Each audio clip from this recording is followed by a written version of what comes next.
என்னை அழைத்தார், அவர் கையில் போரிட்டார், கருவில் தெரிந்தாரே. அன்பை பொழிந்தார், என்னை அள்ளி அணைத்தார், உரிமையாய் தெரிந்தாரே. இரு கரம் விரித்து அழைக்கின்றார், இதயத்தில் பொதிந்திட அழைக்கின்றார். திருப்பலி வாருங்கள், மீட்பினை தினம் கண்டிட வான்தேவன் புகழ் பாடுங்கள்.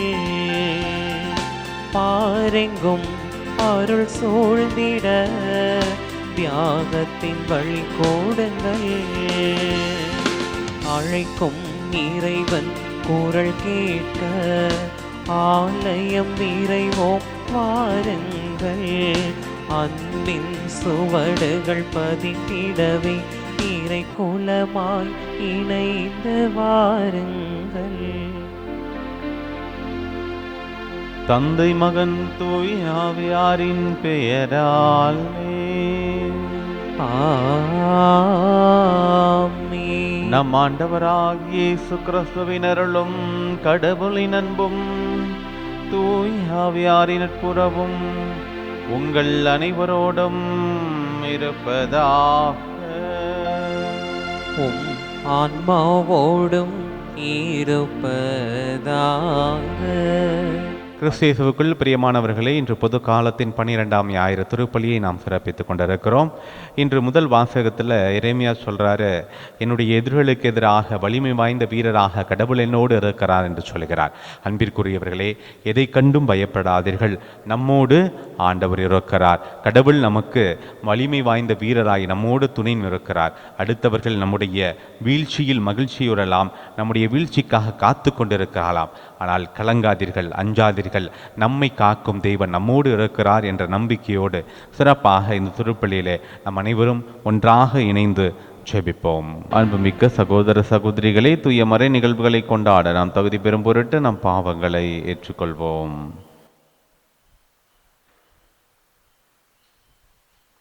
எல்லாம் வல்ல இறைவனிடமும் சகோதர சகோதரிகளே, உங்களிடமும் நான் பாவியனை ஏற்றுக்கொள்கிறேன். ஏனெனில் என் சிந்தனையாலும் சொல்லாலும் செயலாலும் கடமையில் தவறியதாலும் பாவங்கள் பல செய்தேன். என் பாவமே, என் பாவமே, என் பெரும் பாவமே. ஆகையால் எப்போதும் கன்னியான புனித மரியாவையும் வானதூதர் புனிதர் அனைவரையும் சகோதர சகோதரிகளே உங்களையும் நம் இறைவனாகிய ஆண்டவரிடம் எனக்காக வேண்டிக் கொள்ள மன்றாடுகிறேன். எல்லாம் வல்ல இறைவன் நம் மீது இரக்கம் வைத்து நம் பாவங்களை மன்னித்து நம்மை நிலை வாழ்வுக்கு அழைத்து செல்வாராக. ஆமென்.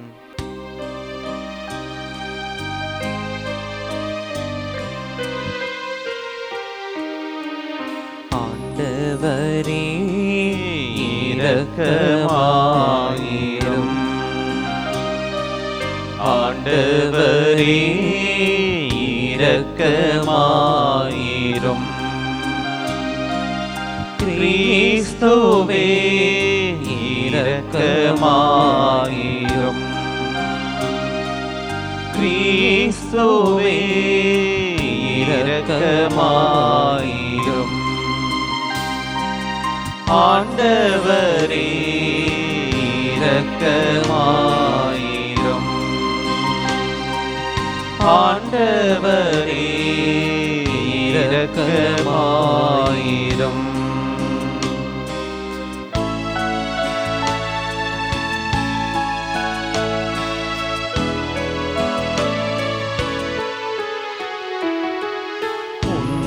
உன்னதங்களிலே கடவுளுக்கு மாட்சி உண்டாகுக.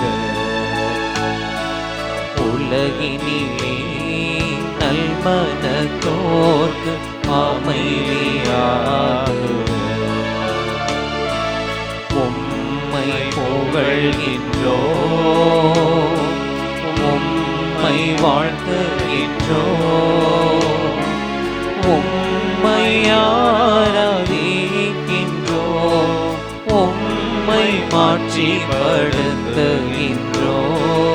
உமது மேலான மாட்சியின் பொருட்டு உமக்கு நன்றி கூறுகின்றோம். ஆண்டவராகிய இறைவா, வானுலக அரசரே, எல்லாம் வல்ல தந்தையாகிய இறைவா, ஒரே மகனாய் உதித்த ஆண்டவரே, இயேசு கிறிஸ்துவே,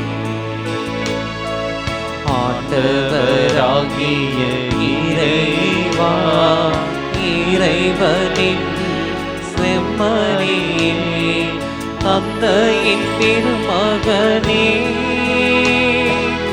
உலகின் பாவங்களை போக்குபவரே, எங்கள் மேல் இரக்கமாயிரும்.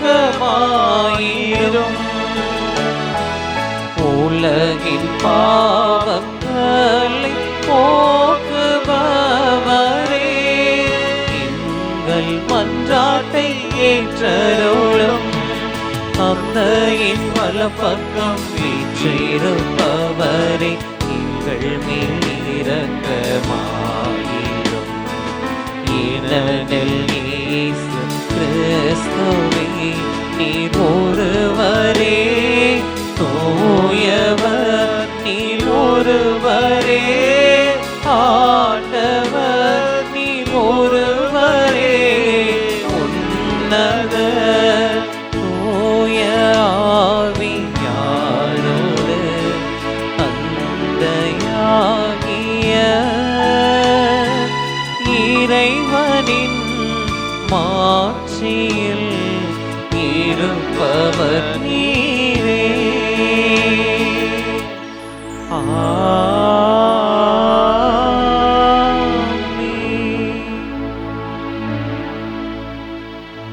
ஜெபிப்போமாக.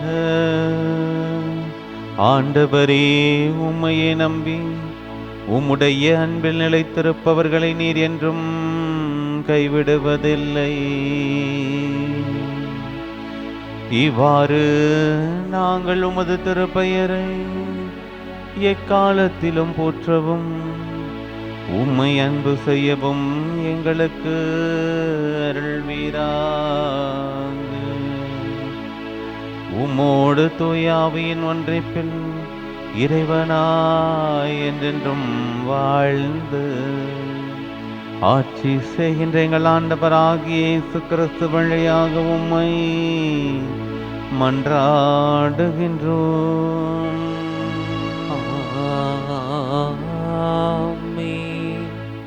முதல் வாசகம். கடவுள் வறியோரின் உயிரை தீயோரின் பிடியினின்று விடுவித்தார். இறைவாக்கினர் எரேமியா நூலிலிருந்து வாசகம். அதிகாரம் 20, இறைவசனங்கள் 10-13 முடிய.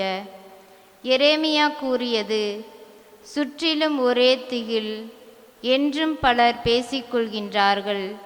பழி சுமத்துங்கள், வாருங்கள், அவன் மேல் பழி சுமத்துவோம் என்கிறார்கள். என் நண்பர்கள் கூட என் வீழ்ச்சிக்காக காத்திருக்கிறார்கள். ஒருவேளை அவன் மயங்கி விடுவான், நாம் அவன் மேல் வெற்றி கொண்டு அவனை பழி தீர்த்து கொள்ளலாம் என்கிறார்கள். ஆனால் ஆண்டவர் வலிமை வாய்ந்த வீரரைப் போல என்னோடு இருக்கின்றார். எனவே என்னை துன்புறுத்துவோர் இடறி விழுவர், அவர்கள் வெற்றி கொள்ள மாட்டார்கள். அவர்கள் விவேகத்தோடு செயல்படவில்லை. அவர்களின் அவமானம் என்றும் நிலைத்திருக்கும், அது மறக்கப்படாது. படைகளின் ஆண்டவரே, நேர்மையாளரை சோதித்து அறிபவரும் உள்ளுணர்வுகளையும் இதய சிந்தனைகளையும் அறிபவரும் நீரே. நீர் என் எதிரிகளை பழிவாங்குவதை நான் காண வேண்டும். ஏனெனில் என் வழக்கை உம்மிடம் எடுத்துரைத்துள்ளேன். ஆண்டவருக்கு புகழ் பாடுங்கள், அவரை புகழ்ந்தேத்துங்கள். ஏனெனில் அவர் வறியோரின் உயிரை தீயோரின் பிடியினின்று விடுவித்தார். ஆண்டவரின் அருள்வாக்கு. இறைவனுக்கு நன்றி. பதிலுரை பாடல். திருப்பாடல் 69 பல்லவி. கடவுளே, உமது பேரன்பினால் எனக்கு பதில் மொழி தாரும். கடவுளே, உமது பேரன்பினால் எனக்கு பதில் மொழி தாரும். கடவுளே, உமது பேரன்பினால் எனக்கு பதில் மொழி தாரும். உம் பொருட்டே நான் இழிவை ஏற்றேன், வெட்கக்கேடு என் முகத்தை மூடிவிட்டது. என் சகோதரருக்கு வேற்று மனிதனானேன், என் தாயின் பிள்ளைகளுக்கு அயலானானே. உமது இல்லத்தின் மீது எனக்குண்டான ஆர்வம் என்னை எரித்து விட்டது. உம்மை பழித்து பேசினவர்களின் பழி சொற்கள் என் மீது விழுந்தன. கடவுளே, உமது பேரன்பினால் எனக்கு பதில் மொழி தாரும். கடவுளே, உமது பேரன்பினால் எனக்கு பதில் மொழி தாரும். ஆண்டவரே, நான் தக்க காலத்தில் உம்மை நோக்கி விண்ணப்பம் செய்கின்றேன். கடவுளே, உமது பேரன்பின் பெருக்கினால் எனக்கு பதில் மொழி தாரும். துணை செய்வதில் நீர் மாறாதவர். ஆண்டவரே, எனக்கு பதில் மொழி தாரும். உம் பேரன்பு நன்மை மிக்கது. உமது பேரிரக்கத்தை முன்னிட்டு என்னை நோக்கி திரும்பும். கடவுளே, உமது பேரன்பினால் எனக்கு பதில் மொழி தாரும். கடவுளே, உமது பேரன்பினால் எனக்கு பதில் மொழி தாரும். குற்றத்தின் தன்மை வேறு, அருள் கொடைகளின் தன்மை வேறு. திருத்தூதர் பவுல் ரோமையருக்கு எழுதிய திருமுகத்திலிருந்து 2ஆம் வாசகம், அதிகாரம் 5, இறை வார்த்தைகள் 12 தொடங்கி 15 முடிய. சகோதரர் சகோதரிகளே, ஒரே மனிதன் வழியாய் பாவம் இந்த உலகத்தில் நுழைந்தது. அந்த பாவத்தின் வழியாய் சாவு வந்தது. அதுபோலவே எல்லா மனிதரும் பாவம் செய்ததால் எல்லா மனிதரையும் சாவு கவ்விக்கொண்டது. திருச்சட்டம் தரப்படும் முன்பும் உலகில் பாவம் இருந்தது. ஆனால் சட்டம் இல்லாத போது அது பாவமாக கருதப்படவில்லை. ஆயினும் ஆதாம் முதல் மோசே வரையில் இருந்தவர்கள் ஆதாமை போல் கடவுளின் கட்டளையை மீறி பாவம் செய்யவில்லை. எனினும் சாவு அவர்கள் மீதும் ஆட்சி செலுத்திற்று. இந்த ஆதாம் வரவிருக்கும் முன் அடையாளமாய் இருக்கிறார். ஆனால் குற்றத்தின் தன்மை வேறு, அருள் கொடைகளின் தன்மை வேறு. எவ்வாறெனில், ஒருவர் செய்த குற்றத்தால் பலரும் இறந்தனர். ஆனால் கடவுளின் அருளும் இயேசு கிறிஸ்து என்னும் ஒரே மனிதர் வழியாய் வரும் அருள் கொடையும் பலருக்கு மிகுதியாய் கிடைத்தது. ஆண்டவரின் அருள் வாக்கு. இறைவனுக்கு நன்றி.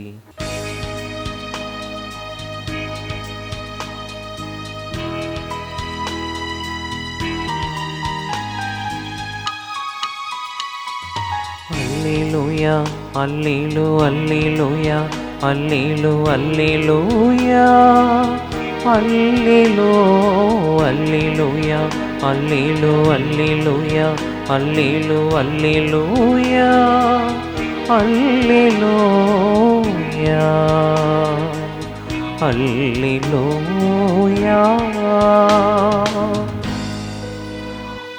உண்மையை வெளிப்படுத்தும் தூய ஆவியார் என்னை பற்றி சான்று பகர்வார். நீங்களும் சான்று பகர்வீர்கள் என்கிறார் ஆண்டவர். அல்லேலூயா அல்லேலூயா அல்லேலூ அல்லேலூயா அல்லேலூ அல்லேலூயா அல்லேலூ அல்லேலூயா அல்லேலூ அல்லேலூயா அல்லேலூ அல்லேலூயா அல்லேலூயா அல்லேலூயா. ஆண்டவர் உங்களோடு இருப்பாராக. உம் ஆன்மாவோடும் இருப்பாராக. புனித மத்தேயு எழுதிய நற்செய்தியிலிருந்து வாசகம். ஆண்டவரே மாட்சி உமக்கே. மத்தேயு எழுதிய நற்செய்தி அதிகாரம் 10 இறைவசனங்கள் 26 33 வரை. அக்காலத்தில் இயேசு தம் சீடர்களை நோக்கி கூறியது: உடலை மட்டும் கொள்பவர்களுக்கு அஞ்ச வேண்டாம். ஏனெனில் வெளிப்படாதவாறு மூடப்பட்டிருப்பது ஒன்றுமில்லை, அறிய முடியாதவாறு மறைந்திருப்பதும் ஒன்றுமில்லை. நான் உங்களுக்கு இருளில் சொல்வதை நீங்கள் ஒளியில் கூறுங்கள். காதோடு காதாய் கேட்பதை வீட்டின் மேல் தளத்திலிருந்து அறிவியுங்கள். ஆன்மாவை கொள்ள இயலாமல் உடலை மட்டும் கொள்பவர்களுக்காக அஞ்ச வேண்டாம். ஆன்மாவையும் உடலையும் நரகத்தில் அழிக்க வல்லவருக்கே அஞ்சுங்கள். காசுக்கு 2 சிட்டுக்குருவிகள் விற்பது இல்லையா? எனினும் அவற்றில் ஒன்று கூட உங்கள் தந்தையின் விருப்பமின்றி தரையில் விழாது. உங்கள் தலைமுடியெல்லாம் எண்ணப்பட்டிருக்கின்றது. சிட்டுக்குருவிகள் பலவற்றை விட நீங்கள் மேலானவர்கள். எனவே அஞ்சாதிருங்கள். மக்கள் முன்னிலையில் என்னை ஏற்றுக்கொள்பவரை விண்ணுலகில் இருக்கும் என் தந்தையின் முன்னிலையில் நானும் ஏற்றுக்கொள்வேன். மக்கள் முன்னிலையில் என்னை மறுதலிப்பவர் எவரையும் விண்ணுலகில் இருக்கிற என் தந்தையின் முன்னிலையில் நானும் மறுதலிப்பேன். ஆண்டவரின் அருள்வாக்கு. கிறிஸ்துவே உமக்கு புகழ். கிறிஸ்து இயேசுவுக்குள் பிரியமான அன்புமிக்க சகோதர சகோதரிகளே, பொது காலத்தினுடைய 12வது வாரம் ஞாயிறு திருப்பலியிலே நாம் அனைவரும் ஒன்றாக இணைந்து ஜெபித்துக் கொண்டிருக்கிறோம். இந்த ஞாயிறு திருப்பலியின் வழியாக உங்களை மீண்டும் சந்திப்பதில் பெரும் மகிழ்ச்சி அடைகிறேன். இறைவார்த்தையை நாம் கேட்டோம், செவிமடுத்தோம். இணையத்தின் வழியாக இறைவார்த்தை கேட்கும் பொழுது கண்டிப்பாக நீங்கள் அத்தனை பேருமே அந்த இறைவார்த்தைக்கு செவிமடுத்து இருப்பீர்கள். எங்கேயும் அந்த டிஸ்ட்ராக்ட் ஆகாமல் அந்த இறைவார்த்தை கண்டிப்பாக உங்கள் உள்ளத்துக்குள்ளே போயிருக்கும் அப்படிங்கிறதுல எந்தவித சந்தேகமும் இல்லை. நம்ம ஆலயங்களில் கூட அத்தனை பேரும் இருக்கும்போது, அந்த கூட்டம் இருக்கும் பொழுது எல்லாருமே இறைவார்த்தை வாசிக்கும் பொழுது அதை கவனமுடன் செவிமடுப்பார்களா அப்படிங்கிறது ஒரு மிகப்பெரிய கேள்விக்குறி. ஆனால் இணையத்தில் நாம் அதை விரும்பி கேட்கும் பொழுது கண்டிப்பாக அதை நம்ம உள்ளத்துக்குள்ளே போகிறதுக்கு 100% சான்ஸ் இருக்குது. ஒவ்வொரு முறையும் நாம் அதை கேட்கும் பொழுது நமக்கு அது ஒரு புதிய விஷயத்தை நம்முடைய வாழ்க்கைக்கு கொடுத்து கொண்டே தான் இருக்கிறது. இதை ஏற்கனவே வாசிச்சிருந்தாலும் நமக்கு ஒவ்வொரு முறையும் அது ஒரு புதிய காரியத்தை நம்முடைய வாழ்க்கைக்கு அது கொடுத்து கொண்டு இருக்கிறது அப்படிங்கிறதுல எந்தவித சந்தேகமும் இல்லை. சில பேருக்கு ஆலயங்களில் வாசகங்கள் வாசிக்கும் பொழுது கண்டிப்பாக அதை கவனமுடன் நம்ம செவிமடுத்திருக்க மாட்டோம். நம்முடைய எண்ணங்கள் எங்கேயோ இருந்திருக்கும். ஃபாதர் மறையுரையில் கேட்பார், என்ன முதல் வாசகம் வாசித்தாங்க, என்ன 2வது வாசகம் வாசித்தாங்க அப்படின்னு சொல்லி கேட்கும் பொழுது கண்டிப்பாக நம்ம முழிப்போம். பார்த்தீங்களா? அப்படிப்பட்டவர்களுக்கு வாசகங்கள் புதிதாக இது நான் கேட்டதில்லையே, புதுசாக தான் இருக்கே அப்படின்னு சொல்லி நம்ம நினைக்கலாம். ஆனால் அப்படிப்பட்டவர்களை நான் சொல்லலை. நம்ம கேட்டு அதை உள்வாங்கியும் கூட இந்த வாசகங்கள் நான் ஏற்கனவே கேட்டிருக்கிறேன், இதை பற்றி நான் சிந்தித்திருக்கிறேன் என்று சொன்னால் கூட ஒவ்வொரு முறையும் இதை நாம் கேட்கும் பொழுதும் இதை வாசிக்கும் பொழுதும் ஒவ்வொரு முறையும் இந்த உயிருள்ள இறைவார்த்தை, ஆற்றல் மிக்க இறைவார்த்தை என்னுடைய வாழ்க்கைக்கு எதையோ சொல்லி கொண்டிருக்கிறது.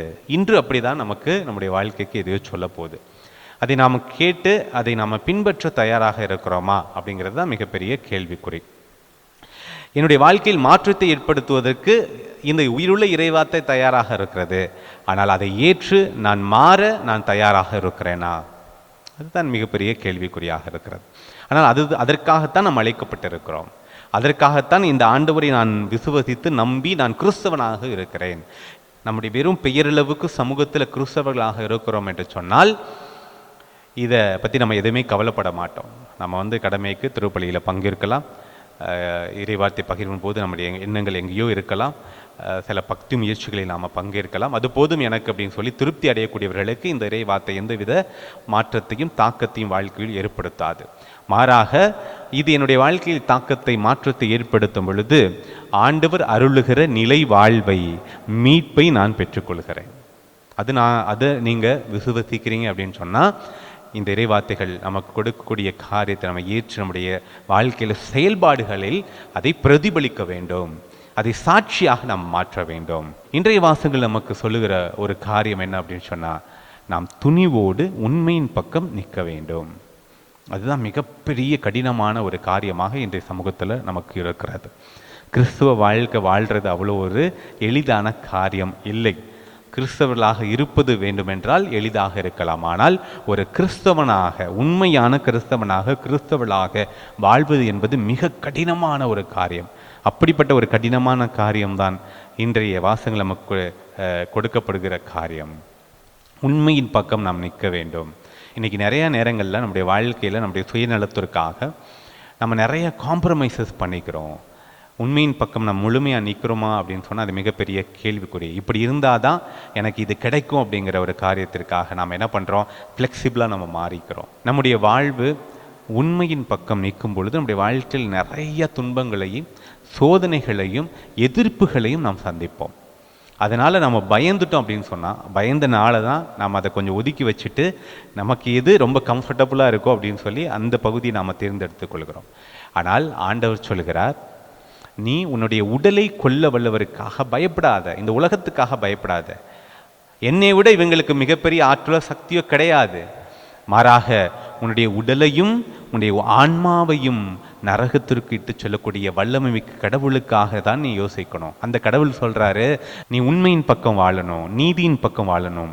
அநீதி இருக்கும் பொழுது அநீதிக்கு எதிராக நீ குரல் கொடுக்க வேண்டும் என்று சொல்லி ஆண்டவர், என் கடவுள் எனக்கு அழைப்பு விடுக்கிறார். அவருக்கு மட்டும்தான் என் ஆன்மா மீதும் என் உடல் மீதும் அதிகாரம் இருக்கிறது. நான் ஏற்கனவே சொல்லியிருக்கிறேன், நம்முடைய வாழ்வு தாயின் கருவறையில் நம்ம ஆரம்பிக்குது அப்படின்னு சொல்லி நினைக்கிறோம். ஆனால் எரேமியா 1:5 நம்ம வாசிக்கிறோம், உன் தாயின் வயிற்றில் உருவாகும் முன்பே உன்னை நான் தேர்ந்தெடுத்தேன் என்று சொல்லி கடவுள் சொல்கிறார். அப்போ என்னுடைய வாழ்வு இதற்கு முன்பாக இருந்தது எங்கே இருந்தது? தூய்மையான ஆன்மாவாக கடவுளிடம் இருந்தது. அந்த ஆன்மா இந்த உலகத்தில் என்னுடைய வாழ்வு முடிந்த பிறகு அவர்கிட்ட போகணும். அப்போ அந்த ஆன்மாவுக்கு அழிவு கிடையாது, அது நிரந்தரமானது. அப்போ என்னுடைய உடல் வெறும் உடல் மட்டும் கிடையாது, என் உடலுக்குள்ள ஆன்மா இருக்குது, அதுக்காக நான் வாழணும்ல. அந்த ஆன்மாவை கொல்ல வல்லவருக்காக நீங்கள் பயப்படுங்கள். அந்த ஆன்மா இங்கேயே அலையாமல் என்னுடைய இறப்புக்கு பிறகு ஒரு அமைதியான சூழலை, ஒரு நித்திய இளைப்பாட்சியை நான் அடைய வேண்டும் என்று சொன்னால், என் தந்தையாம் கடவுளிடம் அது சொல்ல வேண்டும் என்று சொன்னால், அவர் சொல்கிறார், இந்த மண்ணுலகில் நீ துணிவோடு உண்மையின் பக்கம் வாழ வேண்டும் என்று சொல்லி அழைப்பு விடுக்கிறார். அப்படி வாழும் பொழுது உனக்கான எதிர்ப்புகள் வரும், உனக்கான எதிரிகள் அதிகமாக ஆவார்கள். ஆனால் பயப்படாதே, வலிமை மிக்க வீரராய் நான் உன்னோடு இருக்கிறேன் என்று சொல்லி கடவுள் நம்மை சொல்லுகிறார். அதைத்தான் இன்றைய முதல் வாசகத்தில் வாசிக்கிறோம். எரேமியா சொல்றாரு, எதிரிகள் இருக்கிறார்கள் ஆனால் பயப்பட மாட்டேன், ஆண்டவர் வலிமை வாய்ந்த வீரரை போல என்னோடு இருக்கிறார். அந்த நம்பிக்கை உங்களுக்கு இருக்கா? அந்த நம்பிக்கை இருந்துச்சு அப்படின்னு சொன்னால், எனக்கு என் கண் முன்பாக ஏதாவது ஒரு அநீதி நடக்குது அப்படின்னு சொன்னால், உண்மைக்கு புறம்பாக ஒரு விஷயம் நடக்குது அப்படின்னு சொன்னால், அதற்கு எதிராக குரல் கொடுக்கக்கூடிய தைரியமும் துணிவும் எனக்கு இருக்கும். அதே போல் என்னுடைய வாழ்க்கையிலும் நான் என்னுடைய சுயநலத்திற்காக இந்த உண்மையை தவிர்த்து நான் பொய்மையின் பக்கம், இருளின் பக்கம், அநீதியின் பக்கம் வாழக்கூடிய ஒரு செயல்பாட்டில் நான் முன்னெடுக்க மாட்டேன். அப்படி எடுக்கிறேன் அப்படின்னு சொன்னால், என் ஆன்மாவை கொல்ல வல்லவராகிய கடவுள் அங்கிருந்து என்னை பார்த்து கொண்டிருக்கிறார். அது என்னை நரகத்திற்கு இட்டு சொல்லும் அப்படிங்கிற பயம் இன்னும் அதிகமாக மேலோங்க வேண்டும். நீங்கள் இந்த மண்ணுலகில் நம்முடைய உடலை கொல்லக்கூடிய இந்த மனிதர்களுக்காக, அற்ப மனிதர்களை கண்டு நீங்கள் பயந்து விடாதீர்கள். மாறாக ஆண்டவர் உங்களோடு இருக்கிறார். அவர் இருக்கிறார் என்று சொன்னால் நாம் துணிச்சலோடும் தைரியத்தோடும் உண்மையின் பக்கம் நம்மால் நிற்க முடியும். இன்றைய 2வது வாசகத்தில் நாம் வாசிக்கிறோம், குற்றங்களுக்கான தன்மை என்பது ஒன்று, அருளுக்கான தன்மை என்பது ஒன்று. நம்முடைய வாழ்க்கையில் நாம் அருளை பெற்றுக்கொள்ளக்கூடிய தன்மையோடு வாழ வேண்டும் என்று சொன்னால், ஆண்டவர் இயேசு கிறிஸ்துவினுடைய உண்மையான சீடர்களாக நாம் உண்மையின் பக்கம் துணிவோடு வாழ வேண்டும் என்பதைத்தான் இன்றைய வாசகங்கள் நமக்கு தெளிவுபடுத்துவதாக நாம் பார்க்கிறோம். அன்பிற்குரியவர்களே, நம்முடைய வாழ்க்கையை சிந்தித்து பார்ப்போம். நாம் நம்முடைய செயல்பாடுகள் நாம் அநீதிக்கு எதிராக குரல் கொடுக்கிறோமா, இல்லை நம்முடைய வாழ்வே என்னுடைய செயல்பாடு அநீதியாக இருக்கிறதா என்று சொன்னால் இன்றே மாற முயற்சி செய்வோம். இல்லை எனக்கு இந்த உலகம் கொடுக்கிற சந்தோஷம் போதும், இந்த மகிழ்ச்சி போதும், இந்த நிரந்தரமற்ற இந்த சந்தோஷத்திற்காக நான் நிறைய காம்ப்ரமைசஸ் பண்ணிக்கிட்டு உண்மையை விடுத்து இருளின் பக்கம் நான் சாய்ந்து நான் வாழ்கிறேன் என்று சொன்னால், பாவக்கரையோடு இந்த குற்றங்கள் நிறைந்த தன்மையோடு நான் வாழ்கிறேன் என்று சொன்னால் ஆண்டவர் கொடுக்கிற அருளை நான் இழந்து விடுவேன் என்கிற சிந்தனை நமக்கு அப்பப்ப உதித்து கொண்டே இருக்கட்டும். உண்மையின் பக்கம் துணிச்சலோடு வலிமை வாய்ந்த வீரராய் கடவுள் நம்மோடு இருக்கிறார் என்கிற அந்த மன தைரியத்தோடு இந்து சமூகத்தில் நம்முடைய வாழ்க்கையும் நம்முடைய செயல்பாடுகளும் உண்மையின் பக்கம் ஒளியின் பக்கம் இருக்க தொடர்ந்து திருப்பலியிலே நாம் உருக்கமாக ஜெபிப்போம். அனைவரும் இணைந்து நம்முடைய நம்பிக்கையை அறிக்கையிடுவோம்.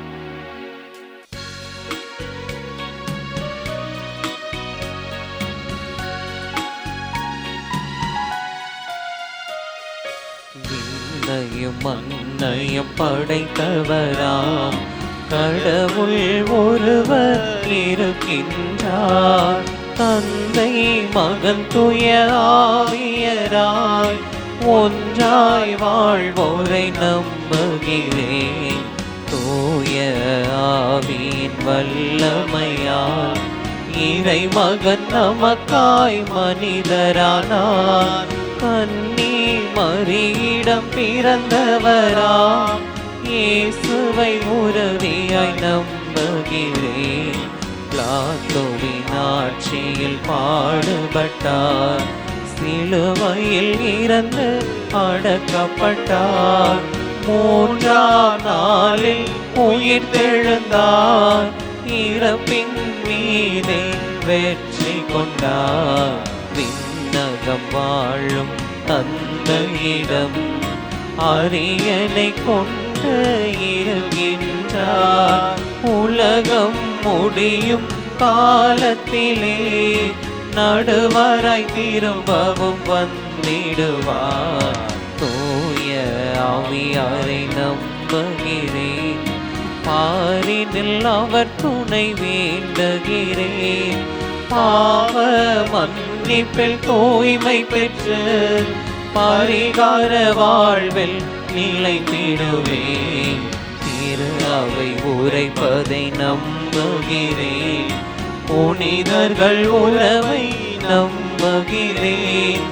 உடலின் உயிர்ப்பை நிலை வாழ்வை உறுதியுடனே நம்புகிறேன்.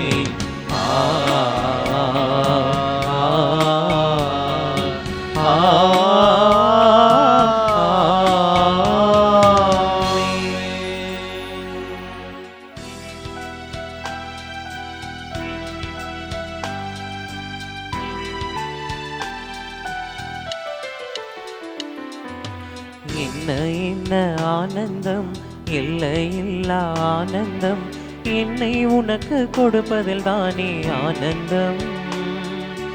உன்னில் உனக்காய் வாழ்வது எந்த ஆனந்தம், உன்னில் உனக்காய் வாழ்வது எந்த ஆனந்தம். என்ன ஆனந்தம், எல்லையில்லா ஆனந்தம், என்ன ஆனந்தம், எல்லையில்லா ஆனந்தம். கனிகளை ஏந்தி உன் பீடம் நான் வந்தேன், கனிவாய் உள்ளம் வேண்டும் என்று நீ கேட்டீர். மலர்களை ஏந்தி உன் பீடம் நான் வந்தேன், எனக்காய் மலர வேண்டும் என்று நீ கேட்டீர். உன்னில் என்னை தந்து விட்டேன், உன் பணி செய்ய துணிந்து விட்டேன். என்னை ஏற்ற மகிழ்வாயா, உன்னில் என்றும் வாழ்ந்திடுவேன். என்னை ஏற்ற மகிழ்வாயா, உன்னில் என்றும் வாழ்ந்திடுவேன். அன்புமிக்க சகோதர சகோதரிகளை, என்னுடையதும் உங்களுடையதுமான இப்பலி எல்லாம் உள்ள தந்தையாகி இறைவனை கேட்டதாகும்படி மன்றாடுங்கள். ஆண்டவர் தமது பெயரின் புகழ்ச்சிக்காகவும் மாட்சிக்காகவும் நமது நன்மைக்காகவும் புனித திரு அவை அனைத்தின் நலனுக்காகவும் உமது கையிலிருந்து இப்பலியை ஏற்றுக்கொள்வாராக. ஆண்டவரே, எங்களை உம்மோடு ஒப்புரவாக்கும் இப்புகழ்ச்சி பலியை ஏற்றருளும். அதனால் நாங்கள் தூயோராக்கப்பட்டு உம்மை மகிழ்விக்கும் எங்கள் மனங்களின் காணிக்கைகளை உமக்கு அளித்திட அருள்வீராக. எங்கள் ஆண்டவராகிய இயேசு கிறிஸ்து வழியாக உம்மை மன்றாடுகின்றோம். ஆமென். ஆண்டவர் உங்களோடு இருப்பாராக. உம் ஆன்மாவோடும் இருப்பாராக. இது எங்களை மேலே எழுப்புங்கள். ஆண்டவரிடம் எழுப்பியுள்ளோ. நம் இறைவனாகிய ஆண்டவருக்கு நன்றி கூறுவோம். அது தகுதியும் நீதியும் ஆனதே. ஆண்டவரே, தூயவரான தந்தையே, என்றும் எல்லாம் வல்ல இறைவா, என்னாலும் எவ்விடத்திலும் நாங்கள் உமக்கு நன்றி செலுத்துவது மெய்யாகவே தகுதியும் நீதியுமாகும். எங்கள் கடமையும் மீட்புக்குரிய செயலுமாகும். ஏனெனில் நீர் உலக அனைத்தையும் படைத்தீர், காலங்களின் மாற்றங்களையும் முறைமைப்படுத்தினீர், உமது சாயலில் மனிதரை உருவாக்கினீர், இவ்வுலகின் வியத்தகு பொருட்கள் எல்லாவற்றையும் அவர்களுக்கு பணிய வைத்தீர். இவ்வாறு அவர்கள் உமது படைப்புகள் அனைத்தின் மீதும் உம் பதிலாட்களாக ஆட்சி செலுத்தவும், உம் செயல்களின் மேன்மையை கண்டு உம்மை இடையராது புகழ்ந்தேத்தவும் எங்கள் ஆண்டவராகிய கிறிஸ்து வழியாக செய்தருளினீர். ஆகவே நாங்கள் வானதூதர் அனைவரோடும் சேர்ந்து உம்மை புகழ்ந்தேத்தி அக்களித்து கொண்டாடி ஆர்ப்பரித்து பாடுவதாவது: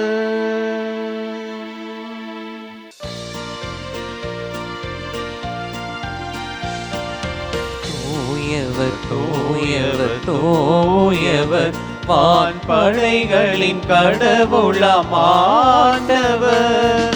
விண்ணகமும் மன்னகமும் உமது மாட்சியால் நிறைந்துள்ளன. உன்னதங்களிலே ஓசன்னா, உன்னதங்களிலே ஓசன்னா. ஆண்டவர் பெயரால் வருகிறவர் ஆசி பெற்றவர். உன்னதங்களிலே ஓசன்னா, உன்னதங்களிலே ஓசன்னா.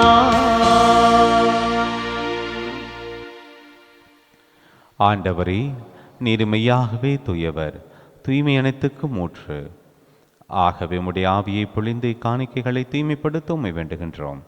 இவ்வாறு எங்கள் ஆண்டவர் இயேசு கிறிஸ்துவின் உடலும் இரத்தமுமாக எங்களுக்கு வை மாறுவனவாக. அவர் பாடுபட உளம் கனிந்து தம்மை கையளித்த போது அப்பத்தை எடுத்து நன்றி செலுத்தி அதை பிட்டு தம் சீடர்களுக்கு அளித்து கூறியதாவது: அனைவரும் இதிலிருந்து பெற்று உண்ணுங்கள், ஏனெனில் இது உங்களுக்காக கையளிக்கப்படும் என் உடல்.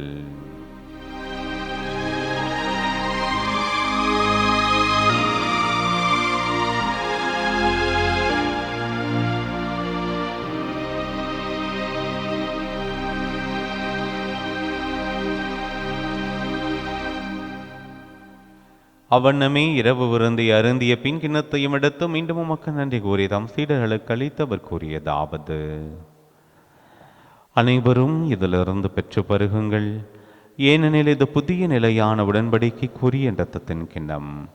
இது பாவ மன்னிப்புக்கென்று உங்களுக்காகவும் பலருக்காகவும் சிந்தப்படும். இதை என் நினைவாக செய்யுங்கள்.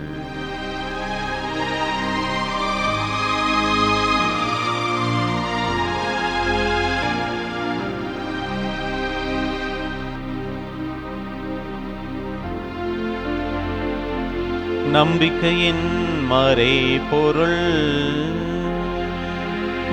ஆண்டவரே நீ வருமளவும் உமது இறப்பினை அறிக்கையிடுகின்றோம், உமது உயிர்ப்பினையும் எடுத்துரைக்கின்றோம். ஆகவே ஆண்டவரே, நாங்கள் கிறிஸ்துவின் இறப்பினையும் உயிர்ப்பினையும் நினைவு கூர்ந்து வாழ்வு தரும் அப்பத்தையும் மீட்பளிக்கும் கிண்ணத்தையும் உமக்கு ஒப்புக் கொடுக்கின்றோம். உம் திருமணின்ற மக்கு ஊழியம் புரிய தகுந்தவர்கள் எங்களை ஏற்றுக்கொண்டீர். எனவே உமக்கு நன்றி செலுத்துகின்றோம். மேலும் கிறிஸ்துவின் உடலிலும் இரத்தத்திலும் பங்குள்ள எங்களை தூய ஆவியார் ஒன்று சேர்க்க வேண்டுமென உம்மை தாழ்மையுடன் மன்றாடுகின்றோம். ஆண்டவரை, உலகெங்கு பரவிருக்கும் முது திரு அவையை நினைவு கூர்ந்தருளும். எங்கள் திருத்தந்தையிலேயோ எங்கள் ஆயர் ஆரோக்கியராஜ் எல்லா திருநிலையினராகிய அனைவரோட முது திரு அவை அன்பில் நிறைவு பெறச் செய்தருளும். உயிர்த்தெழும் எதிர்நோக்குடன் துயிலொல்லும் எங்கள் சகோதர சகோதரிகளையும் இறந்தோர் அனைவரையும் இரக்கத்துடன் நினைவு கூர்ந்து உமது திருமுக ஒளியினுள் ஏற்றருளும். எங்கள் அனைவரும் இது மறக்கமாயிரும். கடவுளின் கன்னித்தாயான புனித மரியா, அவருடைய கணவரான புனித யோசேப்பு, புனித திருத்தூதர்கள், இவ்வுலகிலும் உகந்தவராகி இருந்தோர் ஆகிய புனிதர் அனைவருடனும் நாங்கள் நிலை வாழ்வில் பங்கொள்ளும் தகுதி பெற்றும் திருமண இயேசு கிறிஸ்து வழியாக உம்மை புகழ்ந்தித்து வரமுறுள்ள உம்மை மன்றாடுகின்றோம்.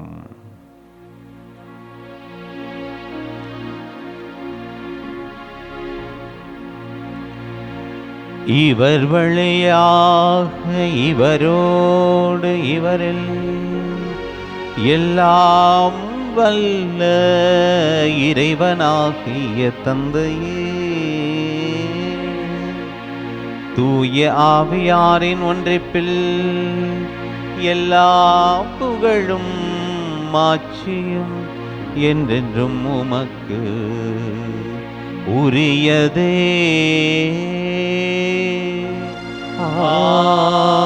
ஆமென், ஆமென், ஆமென்.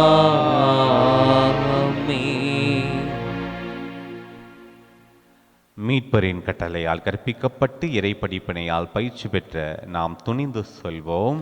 விண்ணுலகில் இருக்கின்ற எங்கள் தந்தையே, உமது பெயர் தூயது என போற்ற பெறுக. உமது ஆட்சி வருக. உமது திருவுளம் விண்ணுலகில் நிறைவேறுவது போல மண்ணுலகிலும் நிறைவேறுக. எங்கள் அன்றாட உணவை இன்று எங்களுக்கு தாரும். எங்களுக்கு எதிராக குற்றம் செய்வோரை நாங்கள் மன்னிப்பது போல எங்கள் குற்றங்களை மன்னியும். எங்களை சோதனைக்கு உட்படுத்தாதேயும், தீமையிலிருந்து எங்களை விடுவித்தருளும். ஆண்டவரே, தீமை அனைத்திலிருந்தும் எங்களை விடுவித்து எங்கள் வாழ்நாளில் அமைதியை கனிவுடன் அருளும் மன்றாடுகின்றோம். உமது இரக்கத்தின் உதவியால் நாங்கள் பாவத்திலிருந்து எப்போதும் விடுதலை பெற்று யாதொரு கலக்கமுமின்றி நலமாயிருப்போமாக. நாங்கள் எதிர்நோக்கியிருக்கும் பெரின்பத்துக்காகவும் எம் மீட்பராகிய இயேசு கிறிஸ்துவின் வருகைக்காகவும் காத்திருக்கின்றோம். ஏனெனில் ஆட்சியும் வல்லமையும் மாட்சியும் என்றென்றும் உமதே. ஆண்டவர் இயேசு கிறிஸ்துவே, அமைதியை உங்களுக்கு விட்டுச் செல்கின்றேன், என் அமைதியையே உங்களுக்கு அளிக்கின்றேன் என்றும் திருத்தூதர்களுக்கு மொழிந்தீரே. எங்கள் பாவங்களை பாராமல் உமது திரு அவையின் நம்பிக்கையை கண்ணோக்கி உமது திருவுளத்திற்கு ஏற்பதற்கு அமைதியும் ஒற்றுமையும் அளித்தருள்வீராக என்று வாழ்ந்து ஆட்சி செய்கின்றவர் நீரே. ஆமென். ஆண்டவருடைய அமைதி உங்கள் அனைவரோடும் என்றும் இருப்பதாக. உம் ஆன்மாவோடும் இருப்பதாக. ஒருவருக்கொருவர் ஆண்டவருடைய அமைதியை மகிழ்ச்சியோடு பகிர்ந்து கொள்வோம். உலகின் பாவங்களை போக்கும் இறைவனின் செம்மறியே, எங்கள் மேல் இரக்கமாயிரும். உலகின் பாவங்களை போக்கும் இறைவனின் செம்மறியே, எங்கள் மேல் இரக்கமாயிரும்.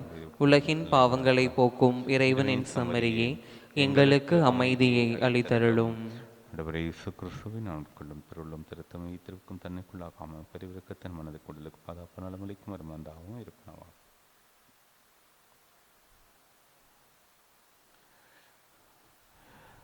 இதோ இறைவனின் செம்மறி, இவரை உலகின் பாவங்களை போக்குபவர். செம்மறியின் விருந்துக்கு அழைக்க பெற்றோர் பேறு பெற்றோர். ஆண்டவரே, நீர் நிலத்தில் எழுந்தருள நான் தகுதியற்றவன். ஆனால் ஒரு வார்த்தை மட்டும் சொல்லியருளும், எனது ஆன்மா நலமடையும். கிறிஸ்துவின் தூடலும் திருத்தமை காத்துமிக்க வாழ்வளிப்பதாக. ஆசை திருவிருந்துக்கான மன்றாட்டு. ஆண்டவரே, நீர் என் இல்லத்தில் எழுந்தருள நான் தகுதியற்றவள். ஆனால் ஒரு வார்த்தை மட்டும் சொல்லியருளும் என்று 100 தலைவன் ஜெபித்தது போல நாங்களும் இப்போது உம் திருப்பாதம் பணிந்து வேண்டுகிறோம். இனிய இயேசுவே, நாங்கள் தகுதியற்றவர்களாய் இருந்தாலும் எங்கள் தகுதியின்மையை பாராமல் நீர் எங்கள் உள்ளங்களில் எழுந்து வாரும். உம் அன்பிலும் அருளிலும் நாங்கள் நிலைத்திருக்க எம்முள் எழுந்து வாரும். நன்மை செய்வதில் ஆர்வமுள்ளவர்களாய் தீமைகள் அனைத்திலிருந்தும் விடுதலை பெற்றவர்களாய் வாழவும் எங்களை வழிநடத்த வாரும். எல்லா நலன்களாலும் வளங்களாலும் எங்களை நிரப்ப வாரும். ஆமேன். நன்றி கூறி மன்றாடுவோமாக. ஆண்டவரே, உம் திருமகனின் உயர் மதிப்புள்ள உடலாலும் இரத்தத்தாலும் ஊட்டம் பெற்று புதுப்பிக்கப்பட்ட நாங்கள் உமது கனிவை கெஞ்சி கேட்கின்றோம். இறைப்பற்றுடன் நாங்கள் அடிக்கடி நிறைவேற்றும் இப்பலியின் பயனாக எங்கள் மீட்பை உறுதியாய் கண்டடைய செய்வீராக. எங்கள் ஆண்டவராகிய இயேசு கிறிஸ்து வழியாக உம்மை மன்றாடுகின்றோம். ஆமென். ஆண்டவர் உங்களோடு இருப்பாராக. உம் ஆன்மாவோடும் இருப்பாராக. எல்லாம் வல்ல இறைவன் தந்தை, மகன், தூயாவியார் உங்கள் ஒவ்வொருவரையும் நிறைவாக ஆசீர்வதிப்பாராக. ஆமென். சென்று வாருங்கள், திருப்பலி நிறைவேறிற்று. இறைவனுக்கு நன்றி.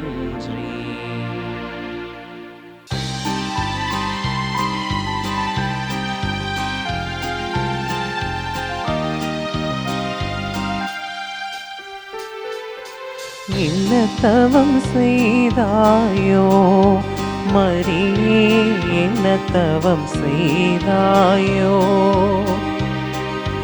இம்மான் இயேசு உன்னை அம்மா என்றழைக்க என்ன தவம் செய்தாயோ. தாயே, என்ன தவம் செய்தாயோ.